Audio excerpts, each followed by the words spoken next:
အားလုံးပဲမင်္ဂလာပါအာဆင်နယ်ရဲ့ channel ကနေပြန်လည်ကြိုဆိုလိုက်ပါရဒီနေ့မှာတော့အာဆင်နယ်အသင်းရဲ့ပွဲပြီးသုံးသက်ချင်လေးပြုလုပ်ပြီးတော့ဖြစ်တယ်မနေ့ညကရှင်ပြန်ကစားသွားတဲ့အာဆင်နယ်အသင်းနဲ့ဆောက်တဲ့တင်းတို့ရဲ့ပွဲစဉ်ကတော့2ကူး2ကူးဆိုတဲ့ရလဒ်နဲ့အာဆင်နယ်အသင်းကအနိုင်ရရှိခဲ့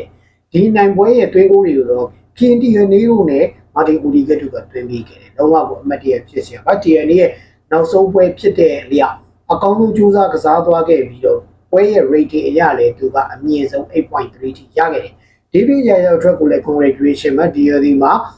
Max Sale နဲ့အတူရွှေလက်အိတ်ပူးတွဲပိုင်ဆိုင်ခွင့်ရရှိခဲ့တဲ့ clean sheet 73ပွဲချင်းအတူတူပေါ့နော်မင်းကပွဲမှာကိုပြန်ပေးလိုက်ရတာကိုစိတ်တိုင်းမကျသလိုဆူလီမန်နိုလိုကစားသမားမျိုးကိုအာဆင်နယ်ကတော်တော်လေးထိန်းယူနေတာဒီကစားသမားကလည်း speed တော်တော်လေးကောင်းနေပေါ့နော်ဒါပေမဲ့လည်းပဲအာဆင်နယ်အသင်းကစော့နေတာကလုံးဝတန်းစင်းစုံမှာလုံးဝရမှတ်တောင်မှတော်တော်အနည်းဆုံးနဲ့တန်းစင်းတဲ့အသင်းကိုတော့တော်တော်လေးဆော့ယူရတယ်ပေါ့နော်ပြောမယ်ဆိုတွင်းကိုကကျွန်တော်တို့တိုးတက်ကိုကန်ချက်23ကိုရှိပြီးတော့ကျွန်တော်တို့ရရှိတဲ့ big chance ကတော့4ချိန်ရှိတယ်ပေါ့နော်အဲ့မှာတော့ကျွန်တော်တို့2ကိုသွင်းနိုင်ခဲ့တယ်ပြဿနာကတော့ပွဲကြည့်ရလို့ဆိုရင်တော့သိလိမ့်မယ်ပေါ့နော်ကျွန်တော်တို့ခေါင်းပေါ်ရောက်လာတဲ့ခေါင်းပေါ်တော်တော်များများကို Merino တို့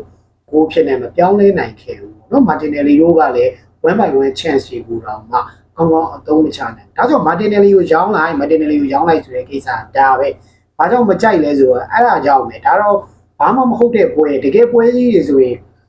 ဘေးမထရီတို့နဲ့ပွဲတွေဘာတွေမှာသူကော်ဂျွန်နဲ့ဂူးသွင်းသွားတာဘာညာရှိပါတယ်ဒါပေမဲ့ထားလိုက်ပါဒါပေမဲ့လိုအပ်နေတဲ့အချိန်တကယ်လိုအပ်နေတဲ့အချိန်ဆိုရင်ဒီကစားသမားတွေကတကယ်သုံးလို့မရတဲ့ကစားသမားတွေဒီလားမိုးရေးရေရောက်ပြီဆိုရင်အကုန်တိုင်ပတ်နေတာအဲ့တော့အာဆင်နယ်အသင်းတွေနဲ့လာမယ့်ရာသီမှာသူတို့အခုလက်ရှိပြင်ဆင်နေတဲ့ချိန်နေတဲ့လူတွေတွေကနေပြီးတော့မှတကယ်ကောင်းမင်းညွှန်းနေဆိုတဲ့ကစားသမားတွေရောက်လာဖို့လိုအပ်တယ်ဒေါက်တာနဲ့ဘယ်ဂျ်မင်ဆယ်ကိုကိစ္စကိုတော့အများကြီးပြောလို့စိတ်တော့မရှိဘူးပေါ့နော်အဒီတက်ကတော့ဆက်ကိုဖန်အဓိကအကြောင်းရင်းကတော့များများဆဆမရှိဘူးအဓိကတော့သူက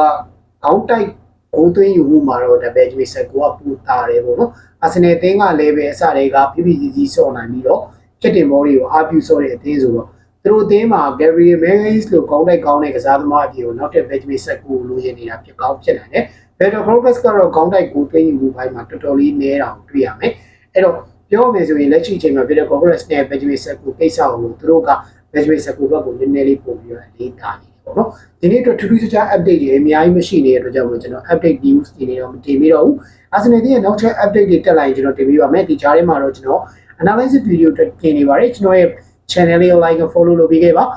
အဆုံးထိရှိရတွေအားလုံးကျေးဇူးများတင်ပါတယ်နောက်ထပ် video တွေနဲ့ဆက်တွေ့ပါမယ်